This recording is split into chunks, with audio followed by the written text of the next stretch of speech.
The glass was thick enough to stop a projectile and thin enough that I felt every second of silence in that chamber.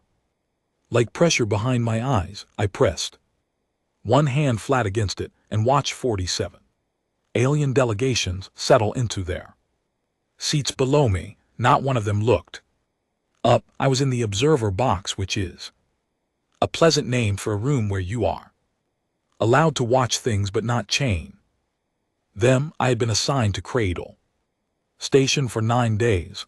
I had slept maybe 20 hours total. My back hurt and my coffee had been cold for 2 hours, and the Galactic Council was about to decide what to do with every human being alive. My name is Yara Solis. I'm a commander in the UN Interstellar Corps, and at that moment I held the title of Interstellar Liaison Officer, which sounds like a job that matters. What it actually meant on that particular morning was that I was the only human being in the room where the verdict was being read, not in the room above it behind glass, because humans were not granted floor access. During classification hearings, we were witnesses. That was the exact word in the council charter, witnesses. The deliberation had taken 6 galactic standard days, 9 Earth days. I had spent most of them in a chair outside the chamber doors, which were sealed with magnetic locks and guarded by 2 who are sentinels who had made it clear, without ever actually speaking to me, that knocking on those doors was not something I should attempt.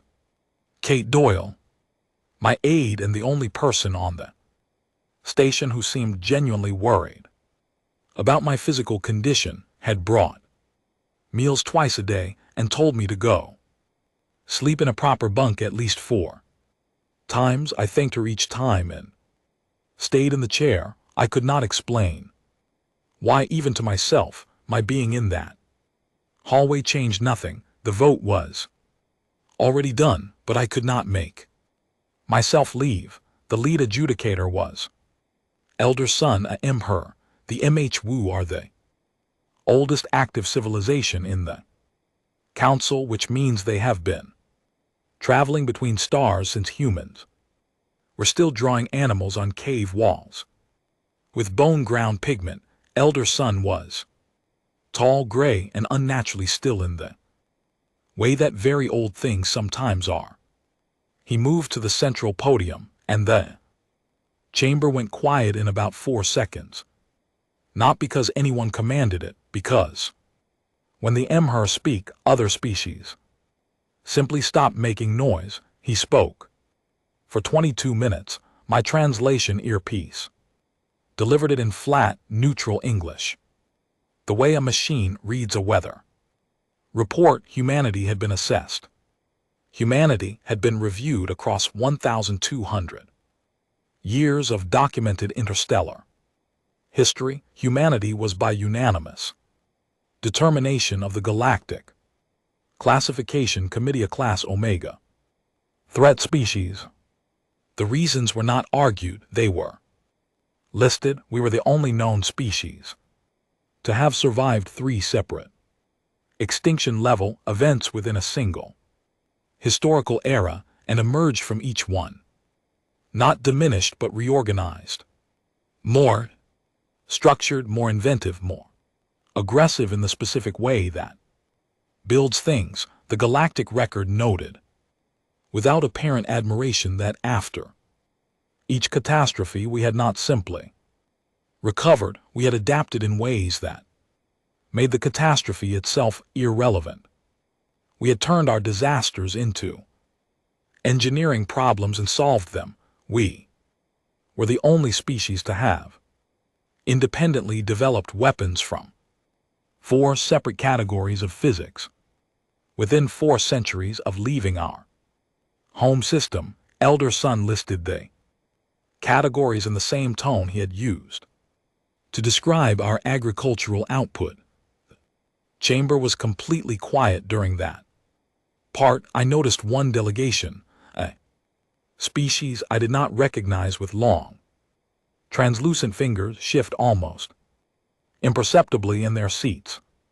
We were, and this was the one that seemed to give even elder son a half-second pause, the only species in recorded galactic history to have regularly returned injured individuals to active service, not under compulsion, by personal choice. The Council's assessment teams had reviewed thousands of documented cases and could not find a pattern of coercion. The wounded had simply asked to return. Many of them had found ways to make themselves more capable than they had been before the injury. He paused after that one. Several delegations shifted. Then he announced the verdict: the silencing protocol. All communications with human-controlled space would be immediately severed, all existing trade agreements suspended, without compensation. Every member species of the Galactic Council was formally and legally prohibited from providing humanity with technology, medical materials, navigation licensing, stellar mapping data, cultural exchanges, or any form of material or informational assistance. The protocol would remain in force indefinitely until humanity formally agreed to binding restrictions on fleet growth, territorial expansion, independent weapons development, and population increase beyond currently registered colony limits. It was not called a punishment, it was called a precautionary containment measure.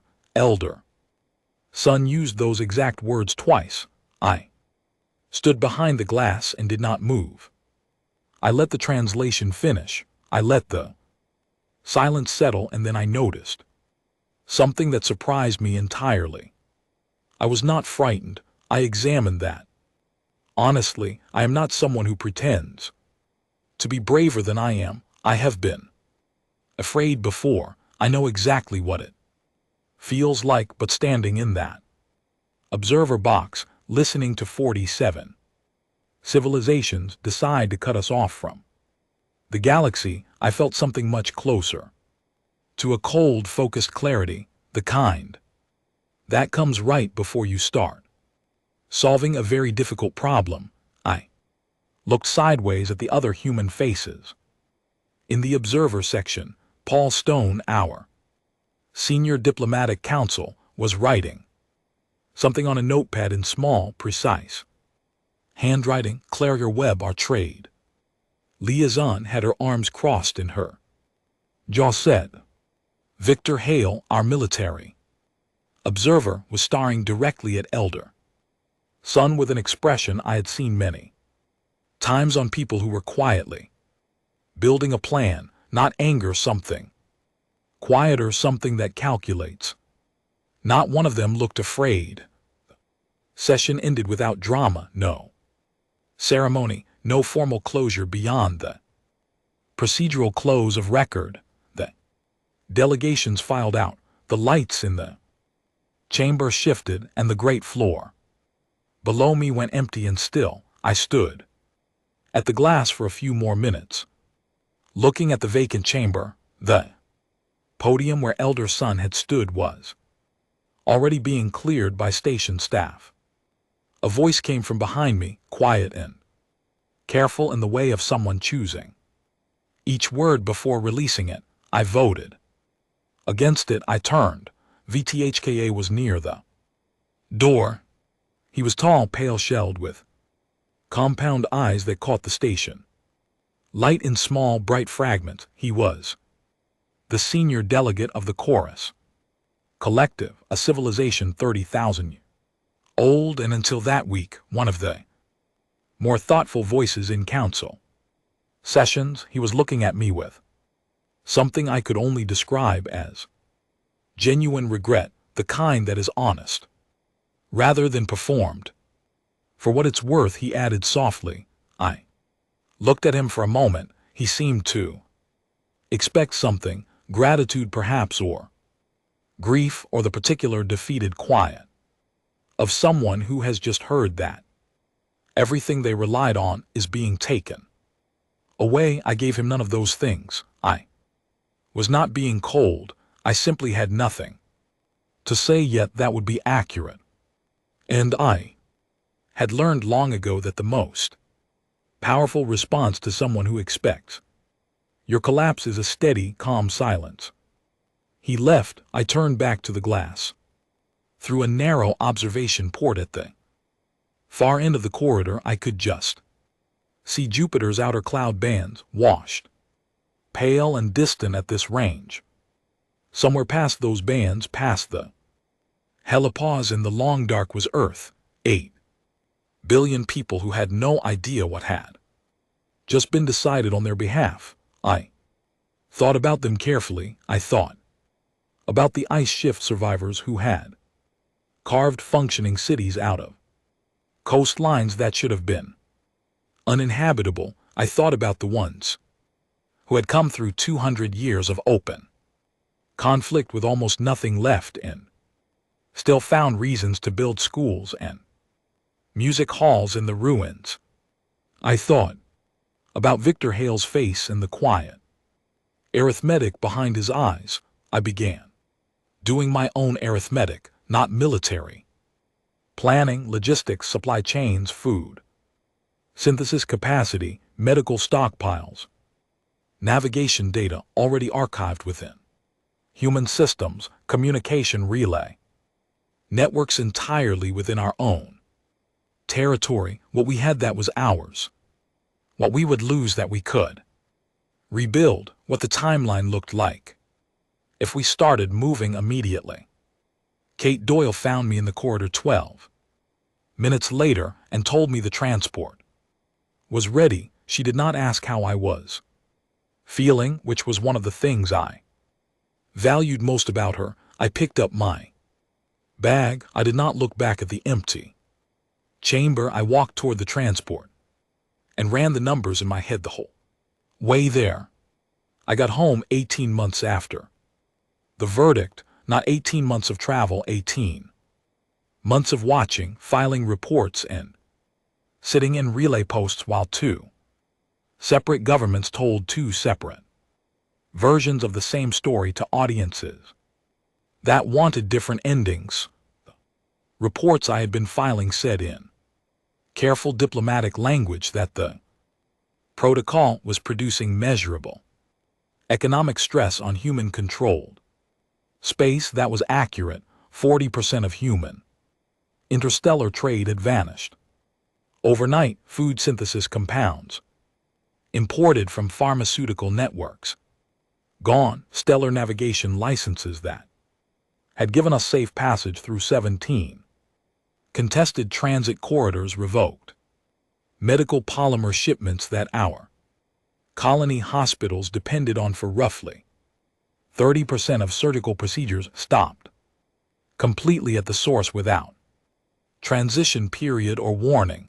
On paper, we should have been breaking. I landed at the New Geneva hub on a Tuesday morning, and the first thing I noticed was that the cargo bays were full, not empty, full crates marked with colony identifiers I did not recognize from the maps I had memorized before I left.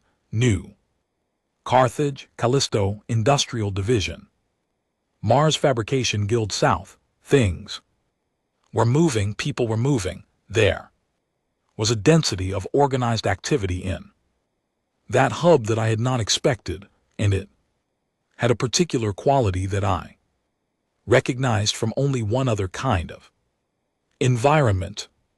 It felt like a workshop that had been locked from the outside and handed a deadline.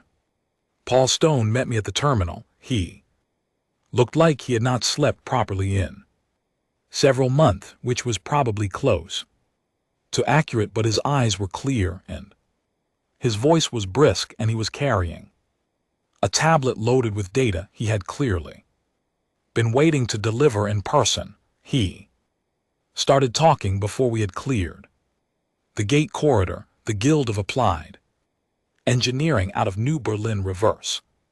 Engineered the Velson synthesis compound. In 4 months, he said, not a copy in. Improvement, the new version functions. In lower gravity environments, which the original did not, they are already producing at 60% of our previous import volume and expect full replacement capacity before the calendar year ends. I let that sit for a moment. The Velson had spent approximately 800 years developing that compound. We had matched it in 4 months because we no longer had an alternative. What else? I asked. He told me about New Carthage, the colony on Kepler 442b. Had been among the most important settlements in the human frontier. Its soil chemistry was incompatible with most standard crop systems, and it had relied on off-world food shipments for roughly 60% of its caloric needs.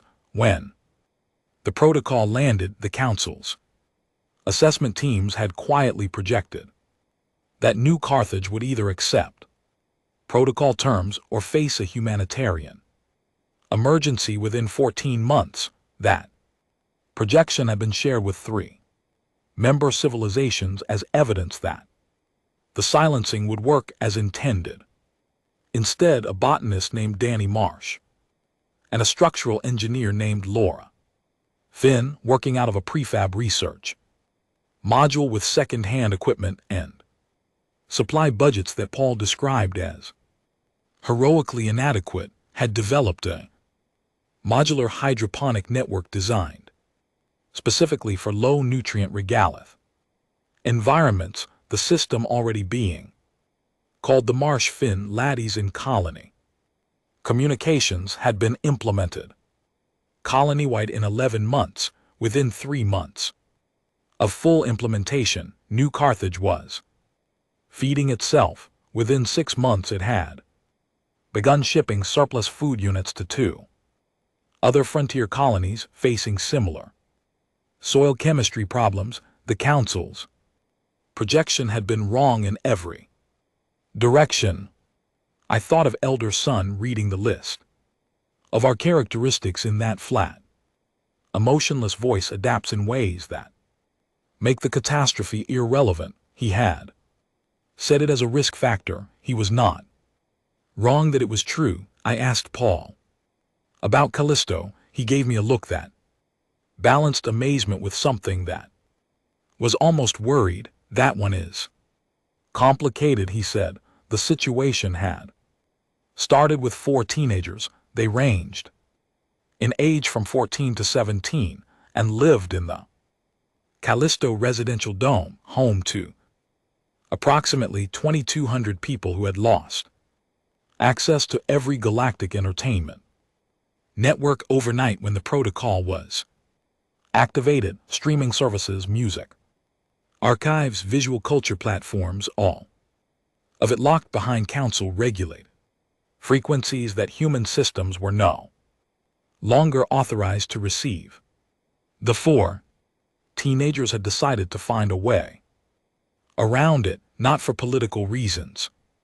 They wanted their programs back. They spent 3 months building an unauthorized signal amplifier in an unmapped maintenance bay using parts that were technically not available for that purpose. In the process of attempting to punch through council-restricted frequency band, they hit a resonance pattern in subspace that should not have been there by any known model of wave propagation physics. It took them 2 more months to understand what they had found, and when they brought their data to Owen Price, 17-year-old whose grasp of wave propagation mathematics his teacher had once described as being significantly beyond anything she had encountered in 30 years of instruction, Owen sat with the numbers for 6 hours and then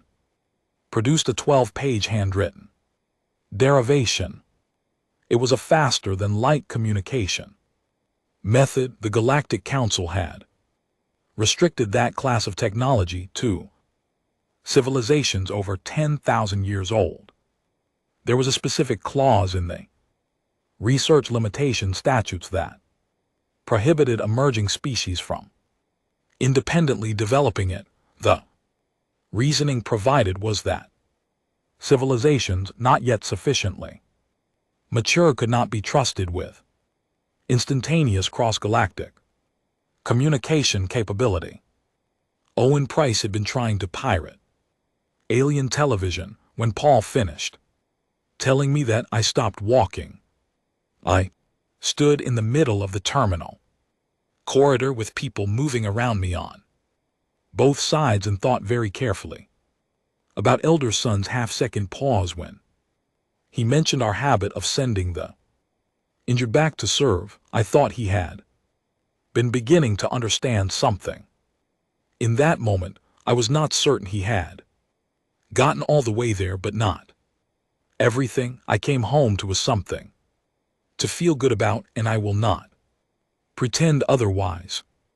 There had been large disturbances in 4 cities in the first month after the protocol. People were frightened, and people who feel locked in by an invisible authority look for something nearby to be angry at. The government absorbed most of it. Some fell on the diplomatic corps, which meant some fell on people I knew personally and cared about. I read those incident reports on the relay feeds and felt something heavy settle behind my sternum each time.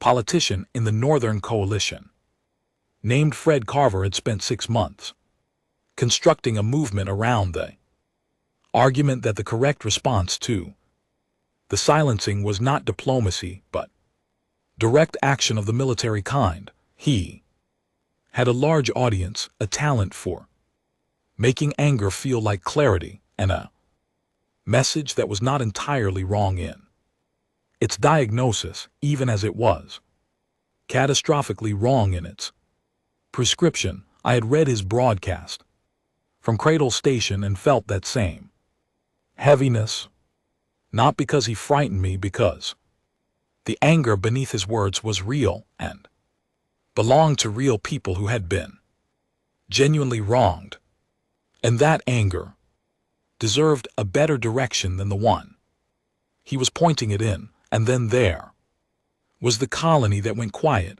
I will not name it. Naming it does not serve anything. It was a mid-sized settlement, roughly 3 light years out, a compact station housing approximately 14,000 residents. They lost medical supply access and a critical navigation license in the first week of the protocol. For 6 weeks their signals were normal, then infrequent, then absent. 3 full weeks of silence. When the signal returned, the colony's administrator, a man named Greg Holt, filed a standard status report in a calm, measured voice.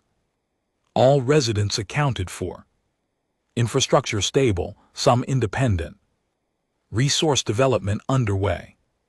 He used very careful language throughout, but a technical annex attached to the report contained an energy output reading from their system star that prompted 3 separate astrophysicists at the Earth Science Institute to file emergency review requests within 24 hours of receiving it. I read their review. I read it twice. I did not transmit it to the council. I thought about it for a long time afterward. What I kept returning to was not the fear it produced. It was Greg Holt's voice and that status report, completely steady. No apology, no dramatics, just a calm man reporting that his people had made it through and that they had found some solutions. The council watched our military posture obsessively. They tracked our ship counts, our weapons research filings, our boundary movements, our communication volumes. They had instruments pointed at all of those Things, they were not watching the libraries, they were not watching the maintenance bays where teenagers built amplifiers from discarded parts, or the prefab research modules where botanists solved food crises with second-hand equipment, or the relay archives where 14,000 people on a colony station had quietly developed a capability that should have taken another 8,000 years. The night I returned to my apartment in New Geneva, I sat by the window for a long time and looked at the city. It was not broken.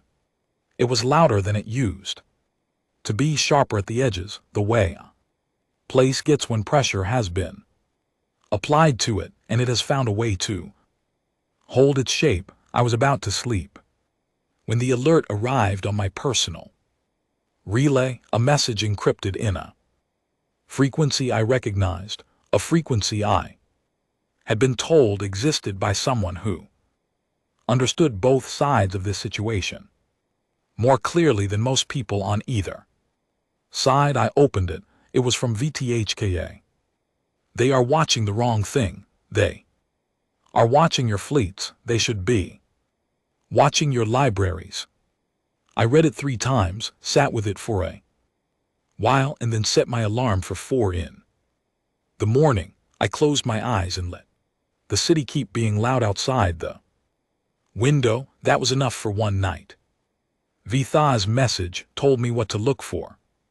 Finding it was the more demanding part of the work. I spent the next 4 months moving through the outer rim territories under documentation that listed me as a private traveling consultant, which is the diplomatic equivalent of being officially invisible. Earth's government knew my general location at all times. They did not officially know what I was doing.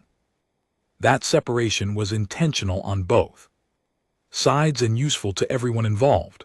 I was meeting people, not generals or heads of state or anyone whose name appeared in council session records. I was meeting the ones who had voted against the silencing or abstained or gone quiet in ways that meant something specific. Every civilization has them.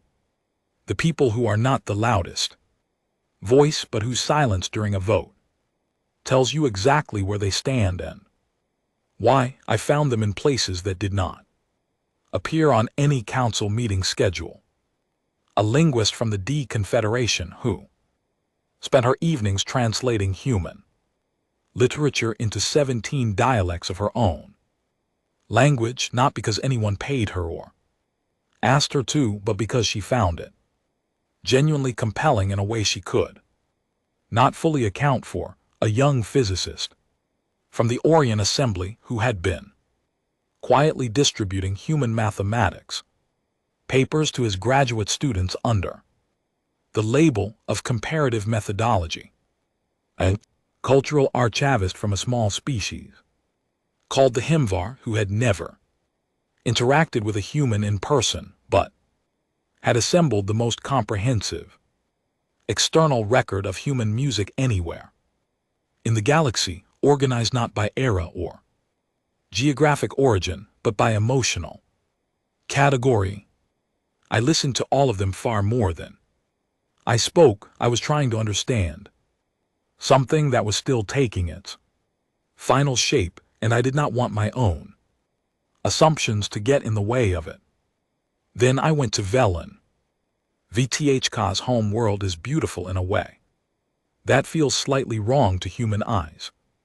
Too balanced, too arranged, as if someone with very good taste and 30,000 years of uninterrupted practice had optimized every visible surface for aesthetic harmony, and nothing had been allowed to change since. The chorus collective had achieved a level of stability that most younger civilizations could not fully comprehend. No resource conflicts, no territorial pressures, no internal fractures of any kind, everything in careful, maintained order generation. After generation, millennium after millennium, they had also not produced a single piece of original art in approximately 600 years, not because they lacked people capable of it, because they had made a collective decision at some point in their deep history that preservation was a higher purpose than creation. They maintained the greatest archive of artistic work in the known galaxy. They restored, they curated, they reproduced with a fidelity that was technically perfect in every measurable way, but they had stopped making new things. The need had faded. Life was comfortable. Everything that needed to be expressed had been expressed, or so the decision had concluded. VTHKA took me through the archive district on the first afternoon.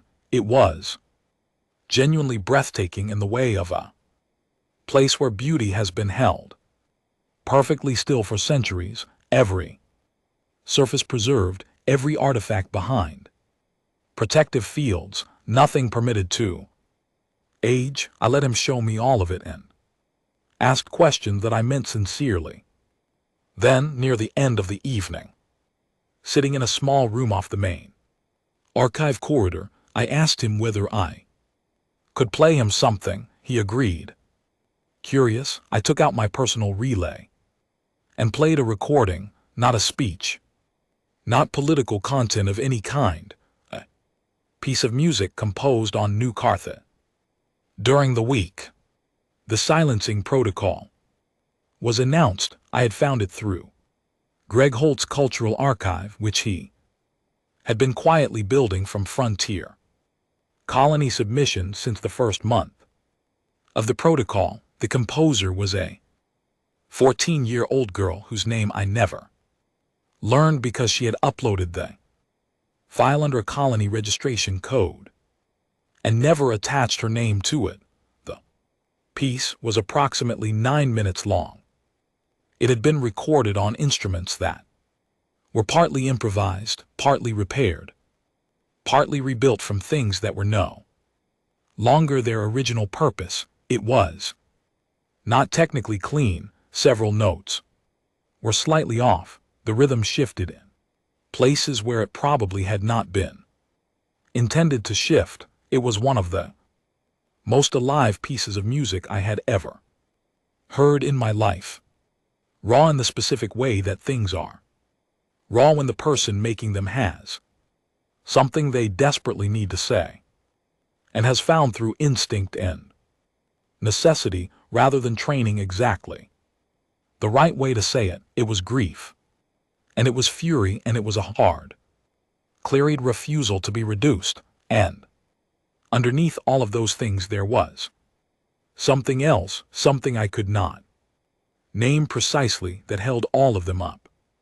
I watched VTHKA while it played. He did not move for the first 3 minutes. Then something changed in the quality of his stillness. His exoskeleton produced a small sound, a very quiet harmonic resonance, like a single string plucked. Once at low tension, his compound eyes shifted in a way I did not have the language to describe. He remained completely still for the remaining 6 minutes. When the recording ended, the room was quiet. 11 minutes passed. I counted them. Then VTHKA made a sound, soft, composed of several tones at once, with a quality entirely different from anything I had heard him produce before. His cultural etch, who had been standing near the door throughout, moved his hands in a small, precise gesture. Later that evening, when I asked what the sound meant, the eights looked at me for a moment before answering. It is the third tone, he said quietly. It has not been heard in public in my lifetime. It is what we produce when something reaches us that we were not prepared for. The closest translation in English, he told me, was grief for something beautiful that you had forgotten you were missing. I went back to my quarters that night and understood something more completely than I had before.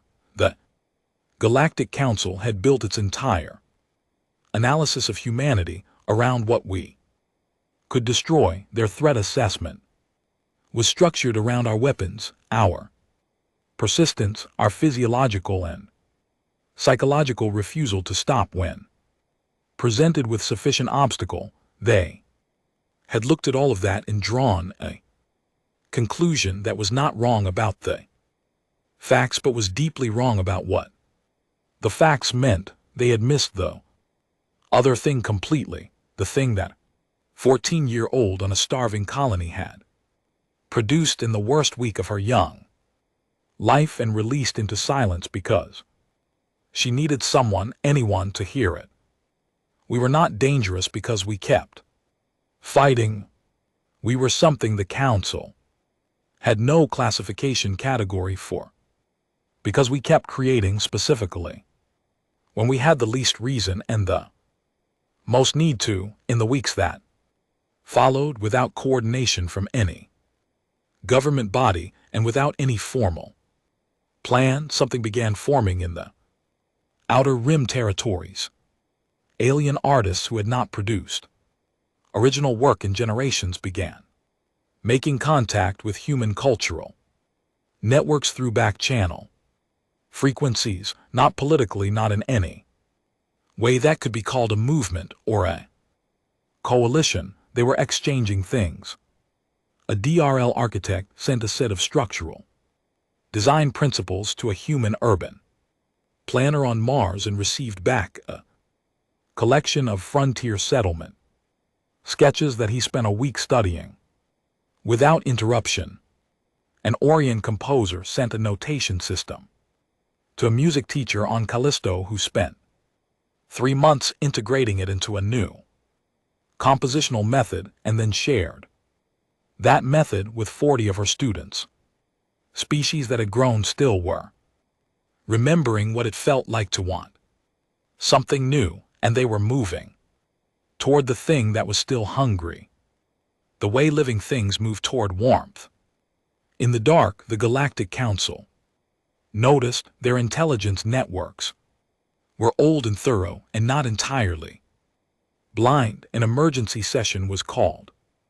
I was not invited and not officially notified, but 7 contacts inside Council diplomatic structures sent me independent alerts within the same 2-hour period, which told me everything I needed to know about how seriously the session was being treated. The session had been called to discuss escalation. The silencing protocol had not produced its intended result on the intended timeline. The cultural activity spreading through the Outer Rim, which the Council's internal documents referred to as contamination, represented an active disruption of civilization that were supposed to remain stable. A proposal was put forward not by a minor faction, by the who are contingent. It was not called the Eraser in the formal session record. It was given a procedural designation, but the substance of it was not ambiguous to anyone reading it. This was not a proposal for further isolation or extended economic pressure. This was something permanent. The vote was called. I was sitting in a small cargo relay post near the Hemmer border when the result came through from my contacts, separately confirmed by 3 independent sources within 40 minutes of each other. The room was poorly lit and smelled of recycled air, and I was holding a container of cold synthetic coffee. The proposal had failed. 17 civilizations had voted against it. It had failed by 2 votes. 2 votes. I sat in that room for a long time without moving. I did not feel triumphant. 2 votes is not a victory. 2 votes is a measurement of how narrow the margin was, and the margin was very narrow. I Stayed with that, I let it sit exactly as heavy as it deserved to sit, but it had failed, and failure meant something specific. It meant the Denter coalition that had been forming quietly in the margins was no longer invisible. 17 civilizations had looked at what was happening and decided that the direction being proposed was wrong. That was not nothing. That was a shift in the political balance of a body that had seemed monolithic from the outside for as long as most species could remember. I set down my coffee, I opened my relay, and began writing messages, not to governments or diplomatic offices, to people, the linguist, the physicist, the archivist, Veth. The same message to each of them. It was time to stop working in the margins. What followed was not chaos. I want to be clear about that because the Council's later records would describe the next 6 months as a period of human provocation and systemic destabilization.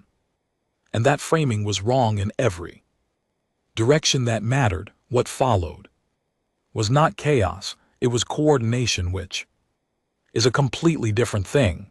The difference between those two is enormous, and the Council's consistent inability to tell them apart had been one of their central failures from the beginning. I returned to Earth for the first time in 14 months, not to rest for a meeting. The meeting took place in a building in New Geneva with no name on the exterior, which meant everyone in the relevant community knew exactly what it was.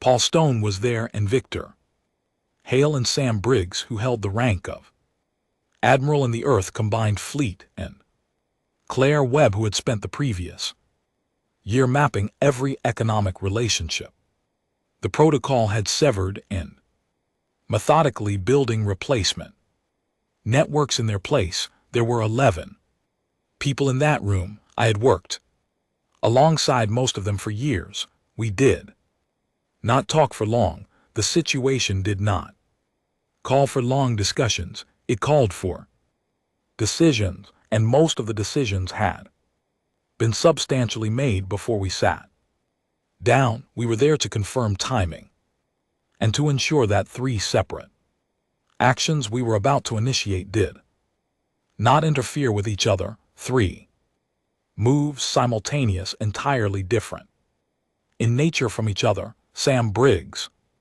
managed the first one.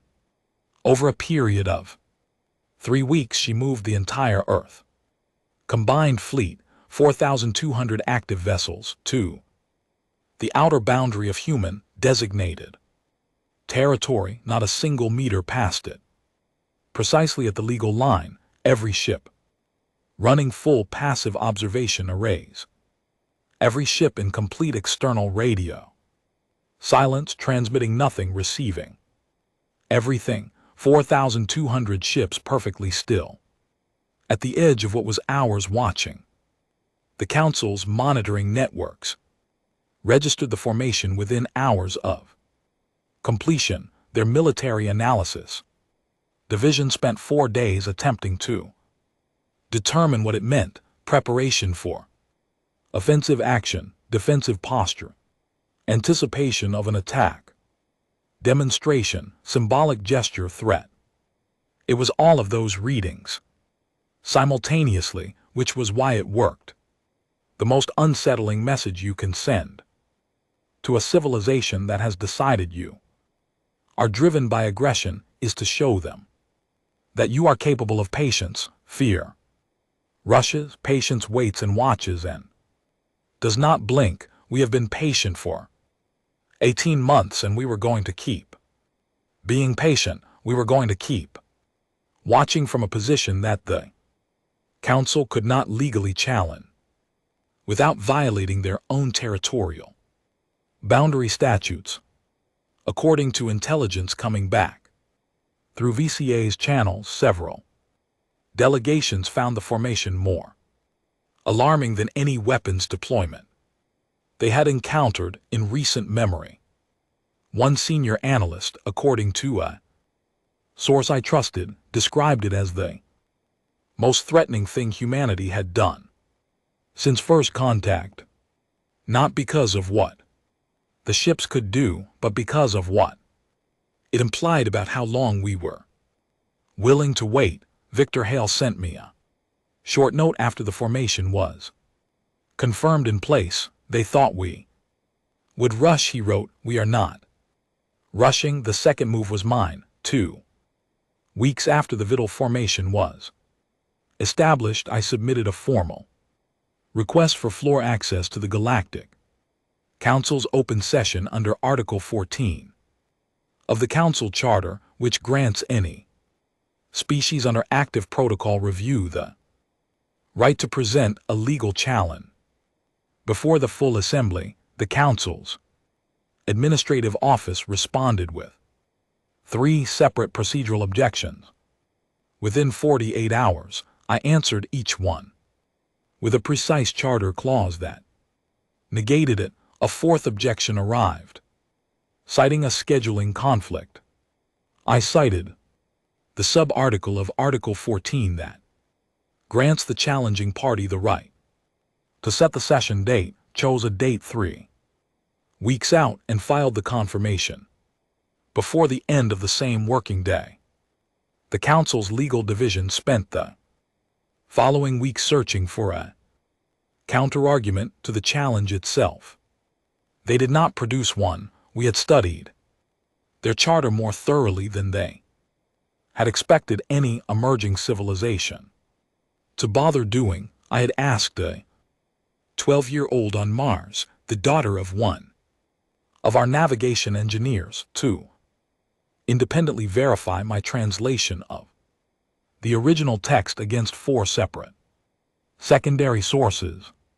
She had returned 2 minor corrections and a handwritten note observing that the Council had itself violated Article 73 times in the previous century without ever facing a challenge. I kept that note. On the day of the session, I walked into the Council chamber through the main floor entrance for the first time in my career, not the observer corridor, not behind glass, through the main door to the floor, to the central podium. I stood at that podium and looked at 47 delegations looking back at me. I did not raise my voice. I did not make a speech. I delivered a single formal legal challenge in 12 sentences. The Galactic Council Charter, Article 7, Paragraph 3, states that a silencing protocol may only be imposed upon a species that presents an active and provable threat to galactic stability. The protocol applied to humanity had been justified by predictive threat assessment, not documented active threat. Predictive assessment is a methodology. It is not evidence.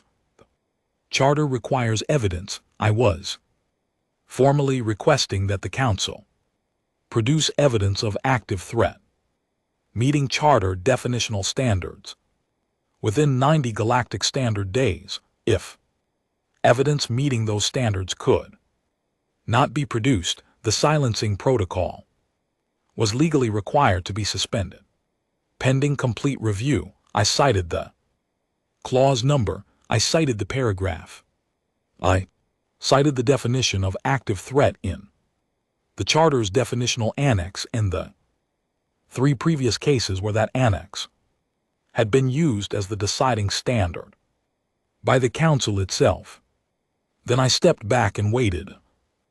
Chamber was very quiet for a long time. Elder Son looked at me across the floor. I held his gaze. His face did not change in any way I could read, but something shifted in the way he was sitting.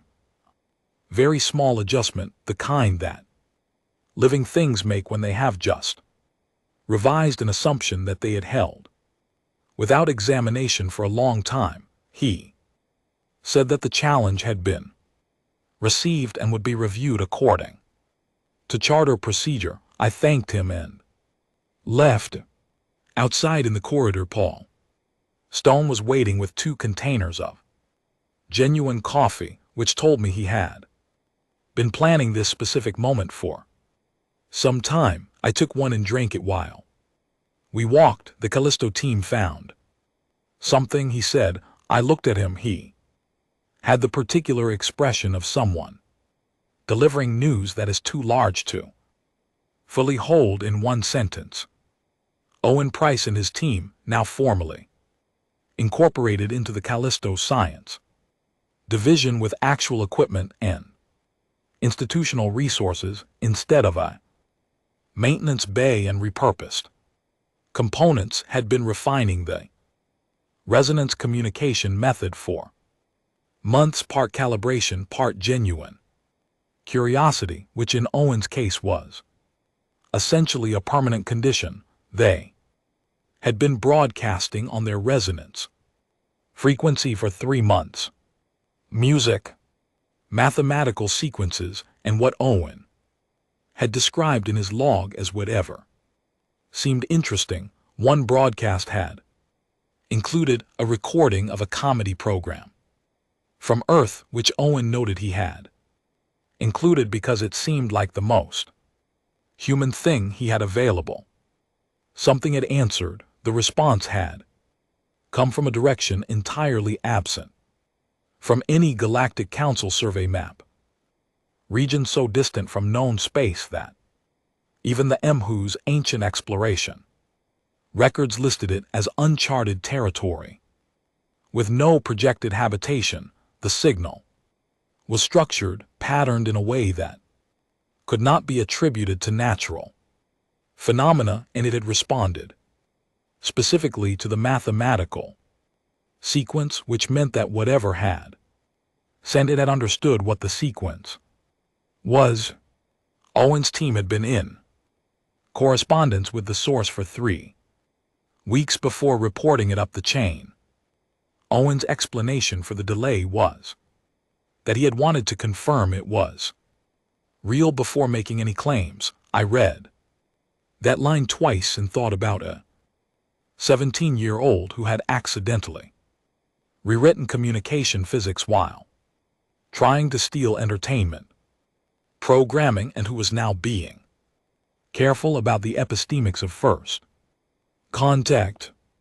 The beings, whoever they were, existed entirely outside Galactic Council jurisdiction, not in a disputed territory, not near a recognized boundary, in a region the Council had no authority over and had never attempted to reach.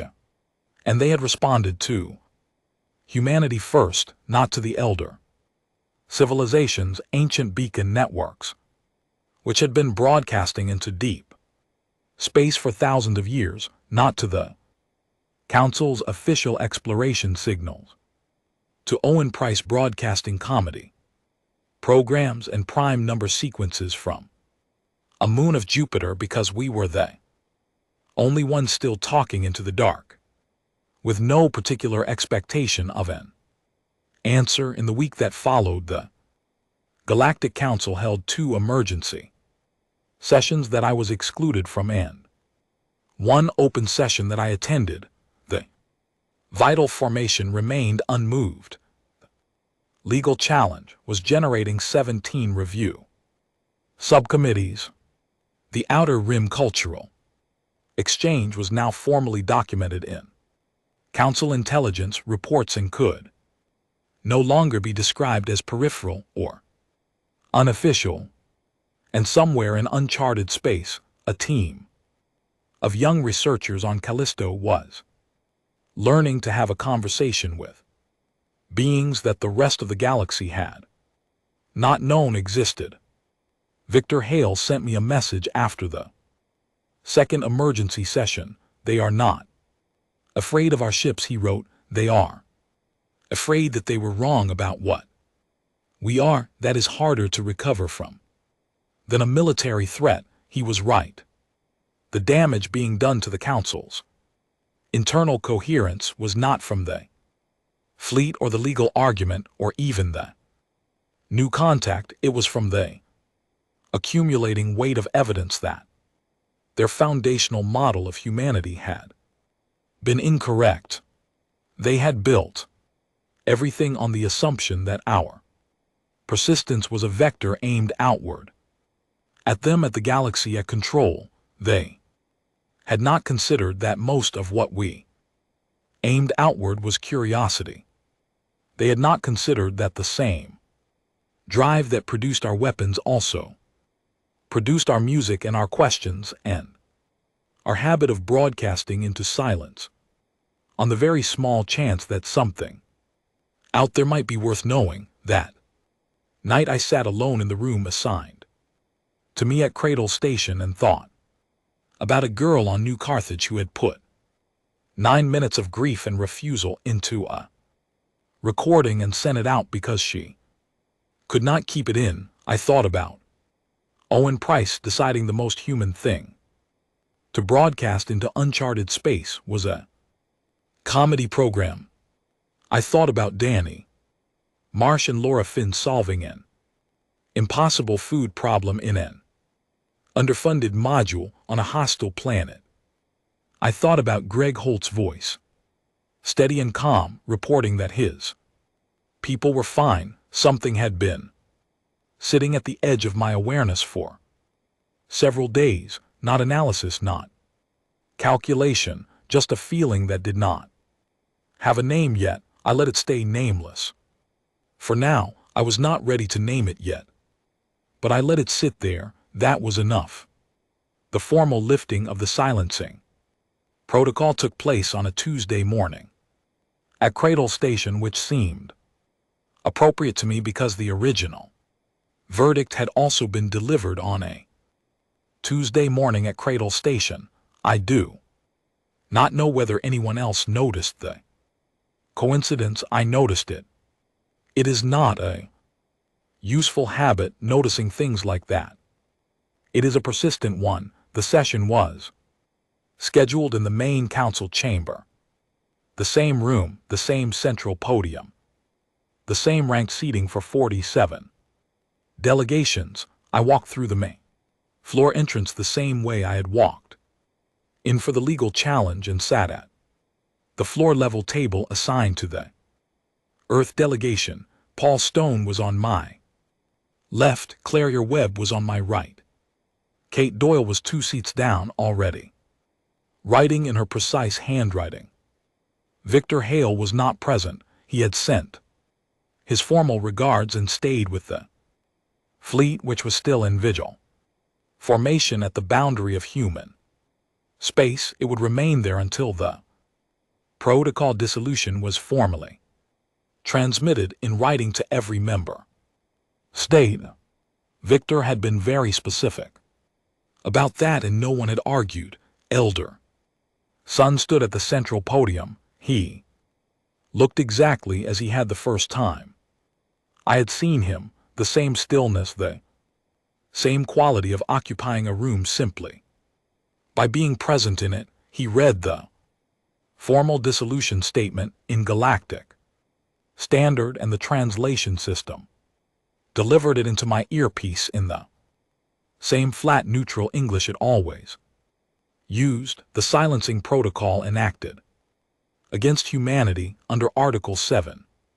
Predictive classification was being suspended pending completed legal review. The Legal Review Board had determined, following examination of documentation submitted by the Earth delegation and corroborating records from 17 member civilizations, that the protocol had not met charter standards for active threat demonstration. Pending final ratification, all trade restrictions, communication blackouts, and navigational prohibitions would be lifted within 30 Galactic Standard days. He did not apologize. I had not expected him to. He read the statement, acknowledged the affirmative votes, noted 4 abstentions, and closed the record. The entire proceeding took less Then 20 minutes.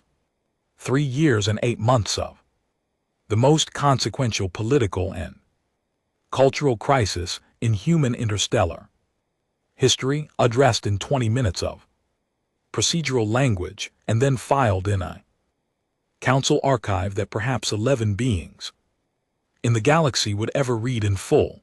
I had been in enough rooms like this over enough years to understand that this was how these things always ended, not with fire or ceremony, with paperwork and a vote tally and the quiet administrative sound of something being formally closed. Paul leaned over. That is it. Then he said quietly, most of it, I said.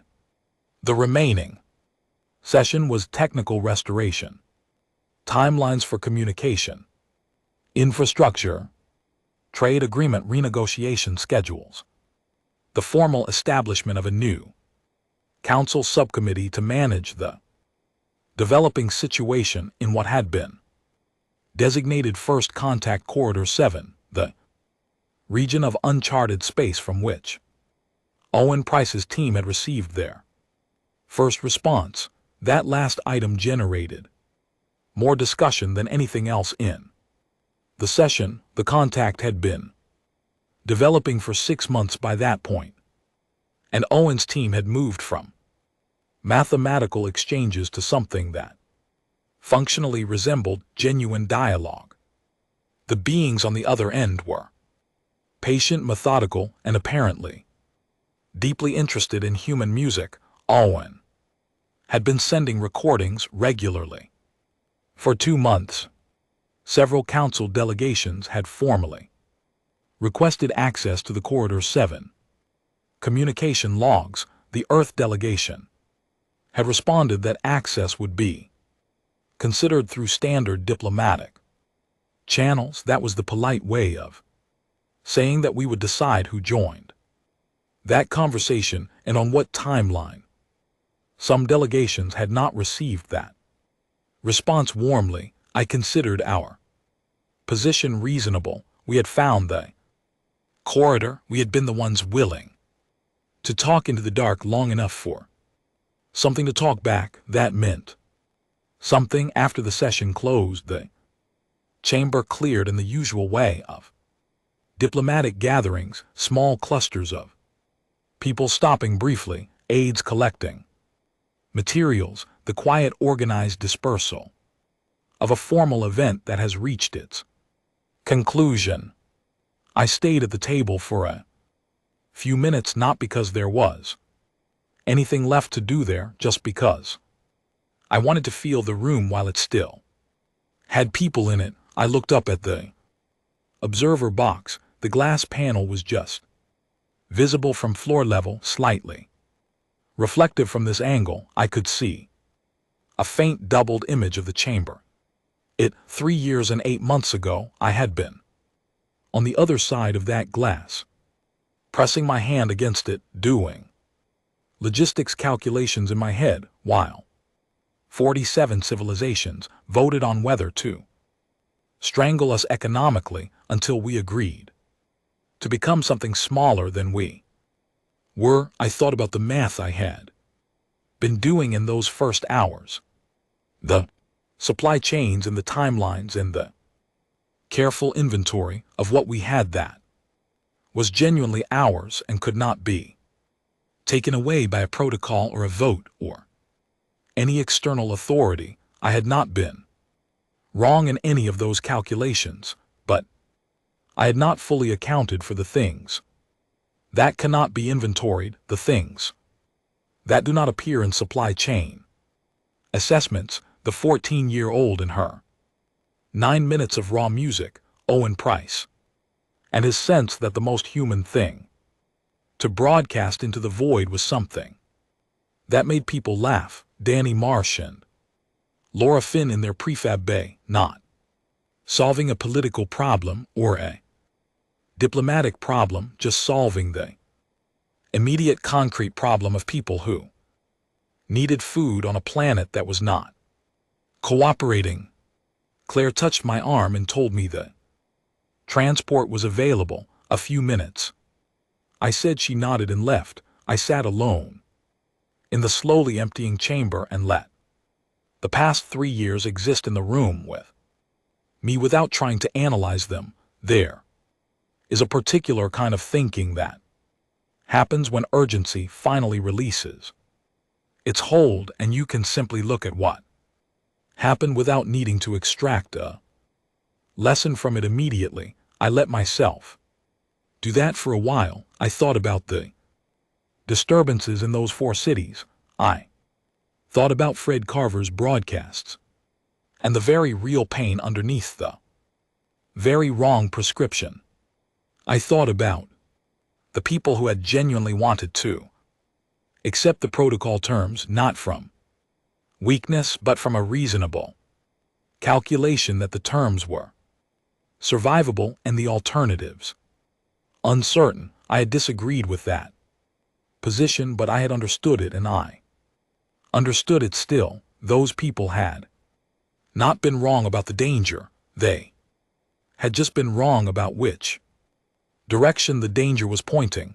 I thought about Danny Marsh and how he had sounded when I spoke with him 3 months ago, cheerful and distracted and full of 17 things happening at once, none of which had anything to do with the council or politics or the state of human interstellar standing. He had been thinking about soil. He had been thinking about a second colony that had asked for help adapting the lattice to different regolith conditions. That was the whole of his concern. I thought about Laura Finn saying with genuine puzzlement that they had just needed food, and so they had figured out food. That is all. I thought about Greg Holt's steady voice in the annex attached to his status report that 3 astrophysicists had found deeply alarming. I had never spoken to Greg Holt directly. I had decided that was the right call, and I maintained that decision. Some things do not need to be discussed. Some choices are made in isolation under pressure without the luxury of oversight or consultation, and the people who make them have to live with what they chose. What I owed Greg Holt was not discussion but acknowledgement, the acknowledgement that what happened had happened and that his people had made it through, and that the choices that had kept them alive were his choices to carry, not mine to interrogate. I thought about Owen Price. He had turned 18 4 months ago. He was now a credentialed researcher in the Callista Science Division, a title that sat somewhat strangely on someone who had begun his most significant scientific work by attempting to circumvent a communications blackout in order to watch television. He had sent me a message on the day the legal challenge was formally accepted for review. It was characteristically brief. The beings in Corridor 7 sent something new today. I think it might be a question. I am trying to figure out what the question is. No greeting at the start, no closing, just the update as if we were in the middle of a conversation that had no beginning and no end. I hoped he figured out the question. I was confident he would. I had developed a very specific kind of confidence in Owen Price over the preceding months, the kind that is not based on hope but on observed pattern. I thought about VTHKA in the still room on Velson, making the third tone after 11 minutes of silence, and the etch telling me it was grief for something beautiful that you had forgotten you were missing. We had not saved ourselves with ships alone or legal arguments alone, though both of those had mattered and mattered critically. We had saved ourselves in part with a 9-minute piece of imperfect music recorded on salvaged instruments in a colony that was supposed to be collapsing. We had saved ourselves with Owen Price broadcasting prime numbers and comedy programs into uncharted space on the entirely reasonable principle that if something was out there, it deserved to be spoken to. That seemed exactly right to me, exactly and completely right in a way that I could not have articulated before any of this began, but that I understood now with the clarity of someone who has watched it actually happen. I heard footsteps. VTHKCO came through the side door alone, without the diplomatic entourage he usually traveled with. He moved in the unhurried, deliberate way he had when he was not performing the role of council delegate but simply being himself, whatever that meant for a member of a 30,000-year-old civilization that had recently been reminded it was capable of weeping. He came and stood near the table. I wanted to say something before you left, he said. Say it, I told him. He was quiet for a moment, the choosing kind of quiet. When I voted against the silencing, I told myself it was because the evidence was legally insufficient, that it was a rational position based on charter standards. That was true, but it was not the complete truth. What was the rest of it? He turned his compound eyes toward the observer box briefly, then back to me. I had been reading human history for approximately 40 years.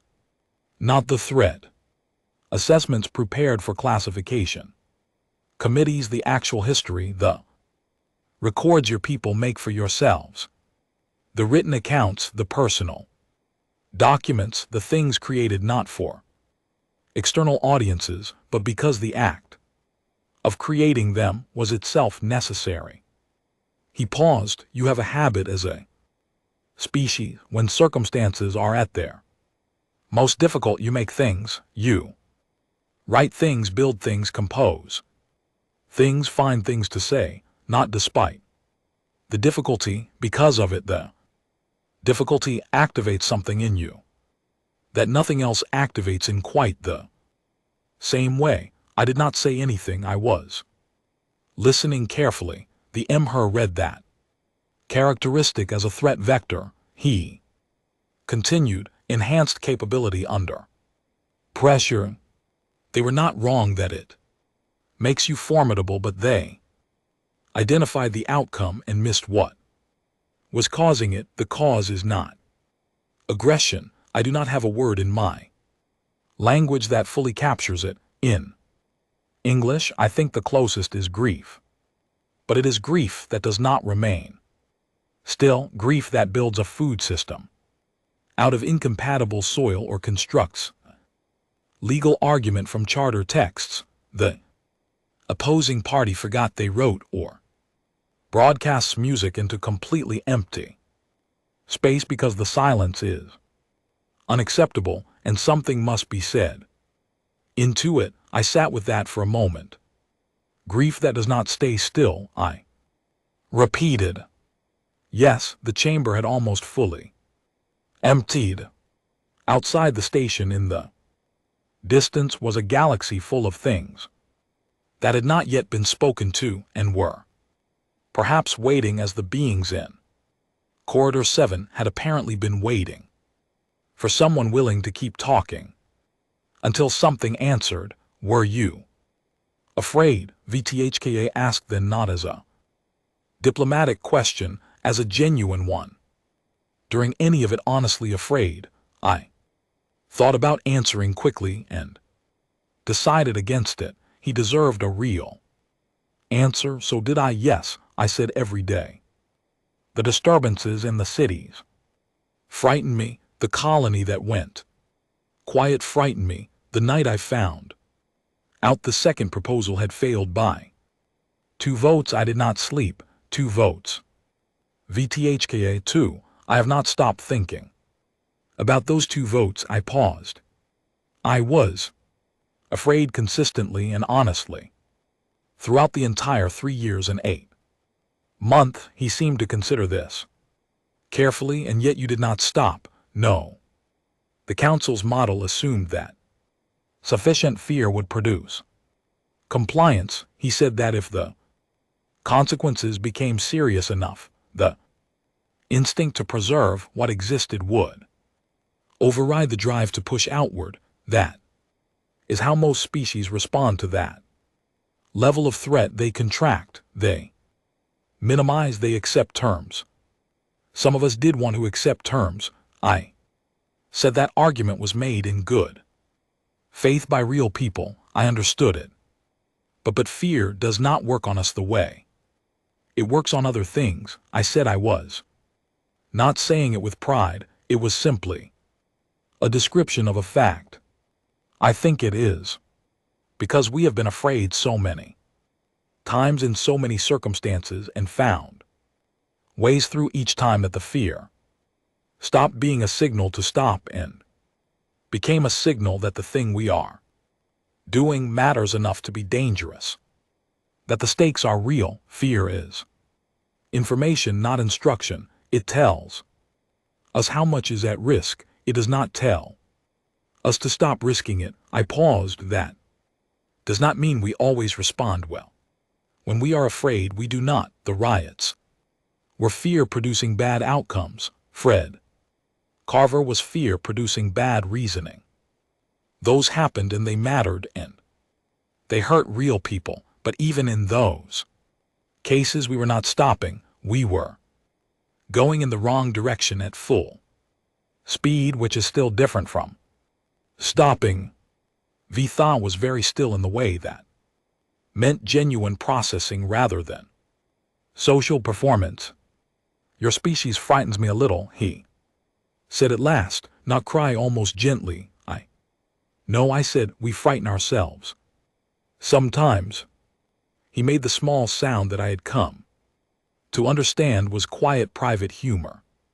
What do you do when that happens? I thought about Danny Marsh and his soil, about Owen Price and his question that was probably a question about a 14-year-old somewhere on New Carthage who had composed 9 minutes of necessary music and never put her name on it. Build something, I said, or write something, or play a piece of music for a 30,000-year-old diplomat and hope it reaches him. VTHcom made the third tone. Very brief, very soft, but present. Clearly and unmistakably present in the quiet of the nearly empty chamber. I stood up from the table and picked up my bag. We walked together toward the corridor door without hurrying, just moving at the natural pace of two people who have said most of what needed to be said and are comfortable with the rest of it existing in the space between them. The beings in corridor 7, he said. As we reach the exit, do you believe formal relations will follow? Owen, work out what they are asking first, I said. Then we will answer. Then we will see what comes from that, and if they are something the council cannot classify, then the council will need to develop a tolerance for things that resist classification. I said that is generally a healthy development. He made the humor sound again. We parted at the corridor junction. He turned right toward the council administrative section. I turned left toward the docking bays. I did not look back, not because the moment was not worth a backward glance, but because I was already thinking about what came next. That is a habit I have not been able to break and have largely stopped trying to. Kate Doyle fell into step beside me at the second junction. She had the transport manifest in one hand and a small sealed container in the other, which smelled like genuine coffee. She handed it to me without breaking stride. Owen sent a message, she said, reading from her tablet as we walked. What does it say? He says he worked out the question, she said. The beings in corridor 7 want to know why we were the only ones talking. I thought About that while we walked. Corridors of Cradle Station moved past. Us on both sides, ordinary and functional and full of the continuous small business of a place that has spent decades trying to help many different kinds of being understand each other. Maintenance staff, translation, technicians, diplomatic aides moving between offices with tablets in purpose, the ordinary sounds of a place that works at connection as a daily task. Why were we the only ones talking? I thought about 8 billion people who had been told to be silent and had responded by becoming louder to each other. I thought about teenagers who heard nothing but silence and decided to build something that could punch through it. I thought about an engineer and a botanist who heard nothing but silence and decided that silence could not be allowed to mean starvation. I thought about a child who heard nothing but silence and composed 9 minutes of something that made an ancient civilization remember it was alive. I thought about every signal we had ever sent into the dark before we had any evidence that the dark was listening. Every question broadcast on every frequency because the alternative, the silence, was not something we could accept as a final answer. What did he write back? I asked. Kate looked at her tablet and then looked at me with a small expression that meant she had been waiting for this particular moment. He said, because the silence sounded like a question, and we have never been good at leaving questions unanswered. I drank my coffee. It was real coffee, hot and very good. The docking bay doors opened in front of us. Through the transport window beyond the reinforced observation port was the galaxy, enormous and dark in the way of things that are full rather than empty, full of distances and frequencies and things that had not yet been spoken to and things that had been waiting long enough, full of questions that no one had thought to ask yet, or had not known how to ask, or had simply been too still for too long to think the asking was worth the effort. We were not too still.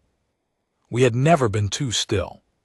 That had been the problem from the council's perspective, and it was the truest thing about us. I had been doing this job for a long time, long enough to know that nothing resolves completely, that the next years would bring their own complications and disputes and moments where the ground felt less solid than it needed to. The council would take years to fully ratify everything. Fred Carver's anger did not vanish because a protocol was lifted. Greg Holt's colony was still out there and had done something that had not yet been fully reckoned with, and that reckoning was not going to disappear just because I declined to look directly at it, and the beings in Corridor 7 were only the beginning of something that no map currently showed and no classification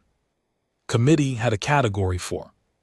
I was not afraid of any of that. I was something else, something that had been sitting unnamed at the edge of my awareness since the night before the session, something that did not have the urgency of fear but had its own weight, its own reality, its own warmth. The transport lifted. Cradle Station fell away in the observation port, white and angular against the black, getting smaller in the way of things that were only ever temporary stopping points. The galaxy opened in every direction, as it always had, as it always would, enormous and indifferent and full in the specific way of things that have been waiting a very long time for someone willing to be curious about them. I looked at it. I did not look away. The feeling still had no name.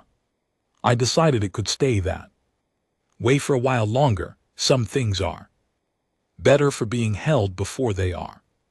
Labeled, we had time.